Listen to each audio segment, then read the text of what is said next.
Hi everyone. Today we are going to discuss something more interesting about Java. Mm, so we need to discuss about command line argument in Java. Listen, any method can receive argument. That we all know that any method of any programming language can receive argument. Now the question arises: what about main method? What is the question behind it? Actually, we don't call the main method. Main method is automatically called at runtime. When we execute our program, we all know either this is a C, C++ or Java. Main is the entry and exit point of any program. And because main is going to be called at runtime, how the main function is going to receive the argument. We'll see what is the actual process through which main function can receive the argument. But yes, you need to take care. The argument which main receive is known as command line argument. Now, let's discuss about our program. And in the previous session, I have told you that whatever we are writing in Java has certain meaning. Now, in the given example, I have created a class cmdla. Anything, actually, I have taken the name for the command line argument cmdla. Now, there is a class cmdla. Now, inside a class you are looking, I have created a method public static void main string args. So I have told you that void main is okay, rest everything is completely new for us. So let me explain everything. So string is nothing but a class in Java. Now the question arises, why string is a class, why not data type? And the second thing, how I identified that string is a class. You are looking here, S is in capital, and I told you in the previous session that Java follow camel cases, and all the predefined class name always starts with a capital letter. Yeah, why string is a data, not a data type, why it's a class, will I'll give you the answer later while we'll discuss about string. For now, uh string args, this string args is nothing but an array of a string. So you are creating array of a string here, and args is nothing but the name of array, and you are looking about this square bracket that you can put before args and after args. So args is nothing, you can take any name like ARR, A, B, C, D, whatever you want, any valid variable name you can take. Args stands for argument. That's why generally you will see that every book, internet, everywhere args is written, but not mandatory that you have to write args only. What about parenthesis? You can put it before or you can put it after also. That is actually used for command line argument. Now, how I'll pass the command line argument, that is a, we'll discuss about it. Let's suppose I'm going to pass certain argument inside it. Like, I'm going to pass 10 values.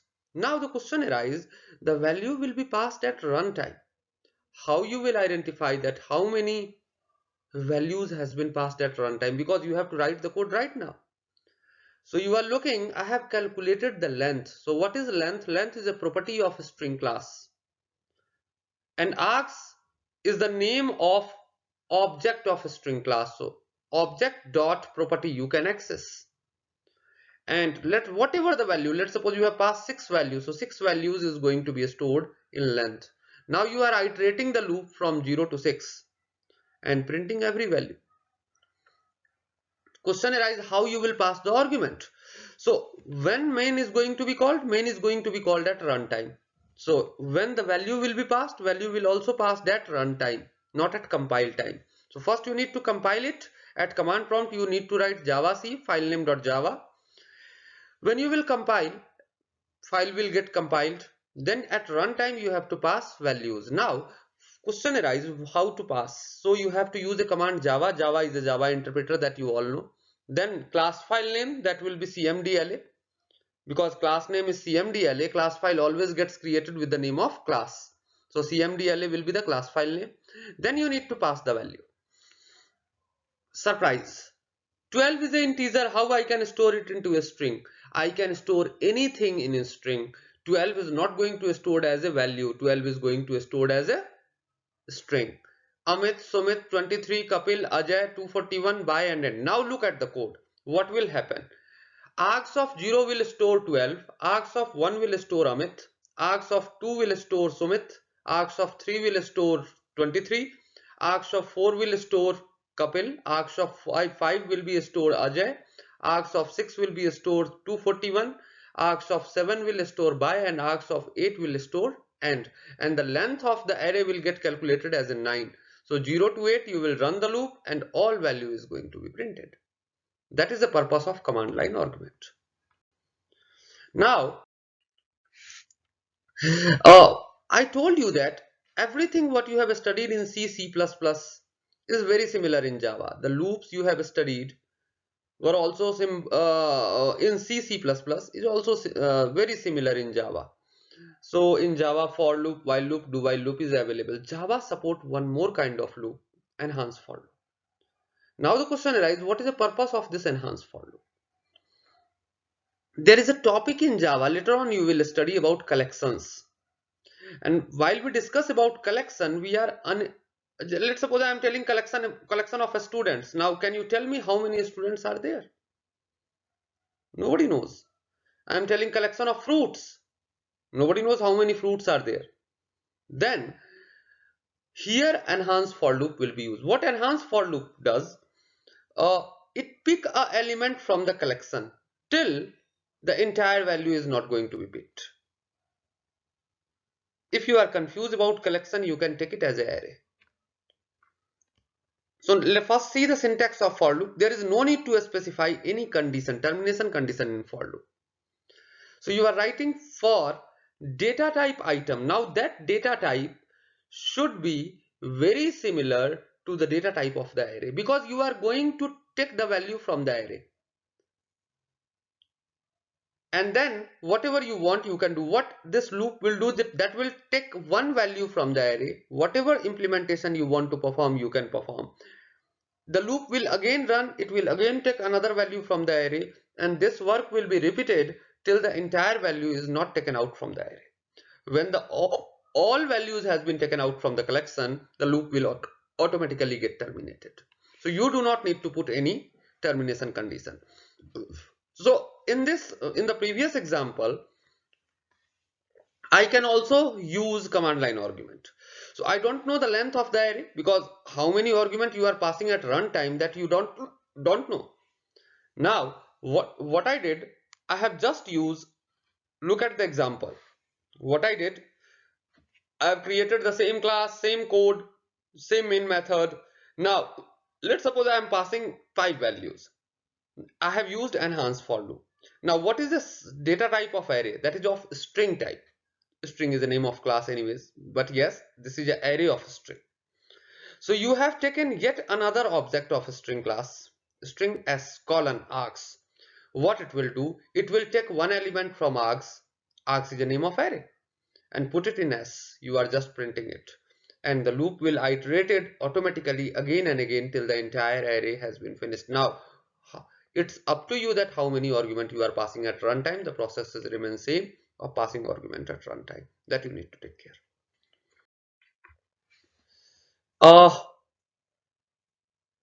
Now till now I have not discussed that how to accept the value from the user. Now using command line argument you can do it. Now I want to take two values from the user and want to add these values. I have created a class, I have created a public static void main, and then I have taken 3 integer value, because I am just going to pass 10, 20 and 30, 10, 20, and I want to add it. So I am storing a equals to k0, because name of array is k. So the first value 10, if I will pass 10 is going to be stored in k0. K1 20 is going to be stored. So I am writing here b equals to k1. Now I have written here c equals to a plus b and writing the value of c. When you will save this program abc.java, at runtime I am passing java abc 10, 20. 10 is going to be stored at k0, 20 is going to be stored at k1. In general meaning, in general sense, 30 should be printed, but no. Here 30 will not printed. You will see that an exception will come. Why I am saying exception not error? Because this is going to become at runtime. not at compile time. Always remember that in compile time, only the error will come which is not caught by the compiler. At compile time, only the error will come which is caught by the compiler. And this is not a compile time error, this is a runtime error. So error is going to become at runtime. Now, but the question is what? Question is why the exception will come. Think and take your time to think. Look, you are storing a equals to k0. What is the data type of int? The data type of a is int. Whereas what you have stored in k0 place, you have stored string value. Now, we have a solution that I can typecast it. And for typecast, I have to just write in bracket int. But still it will give exception. Why? Because again, what is a string? Is a class.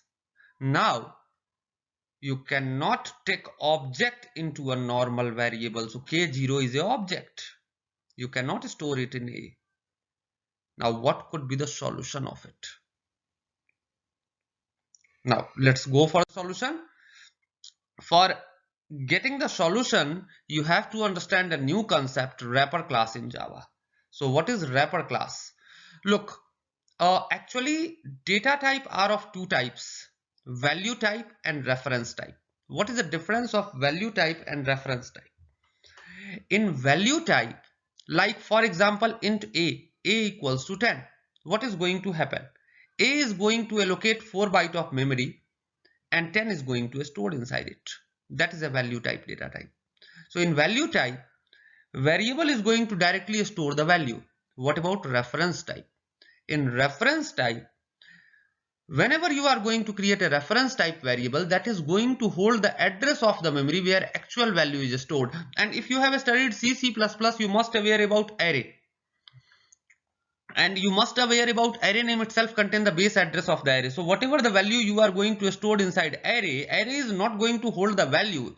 Array name is going to store the address of the memory location where actual value is stored. Now array object are the reference type. Object is also not a value type. Object doesn't hold the value. Object hold the memory location where actual value is stored.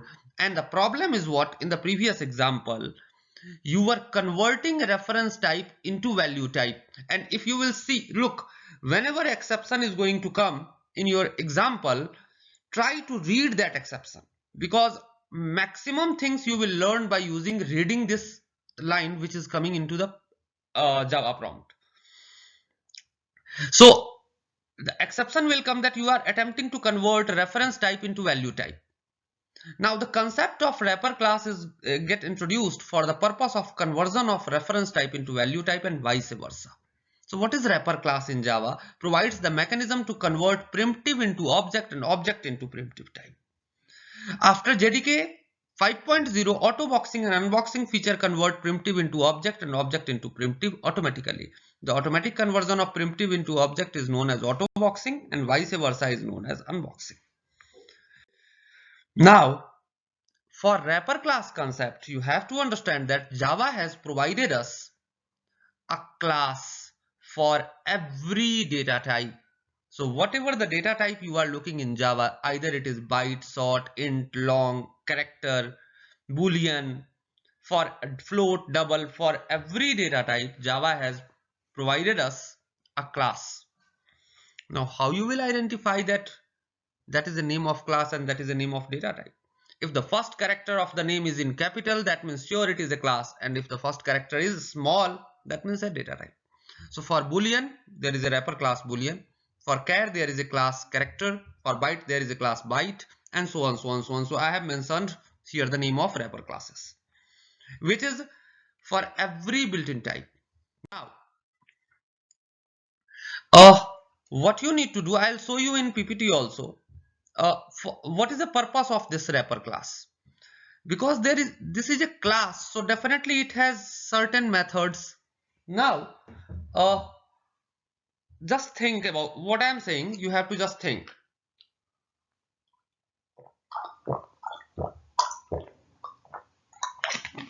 Sorry. So let's suppose if there is a class integer, and just assume that there is a method which return type is a int which accept a string as your argument. What it will do? It will convert the string into basic data type int. You do not need to worry about it. The same thing here. So there is a method parseInt in integer class which convert a string as a string as an argument and then returns as an int data type. So let's suppose you are passing first value as a 12. So that is going to be stored in k0. So there is a method parseInt of integer class. So you have to write integer.parseInt and then you have to pass k0. Now this method will convert your reference type into value type. The same thing I have done for the second value, and then I have added this program will definitely run without error. Without any error, this program will run. Now if you want to see, look at here.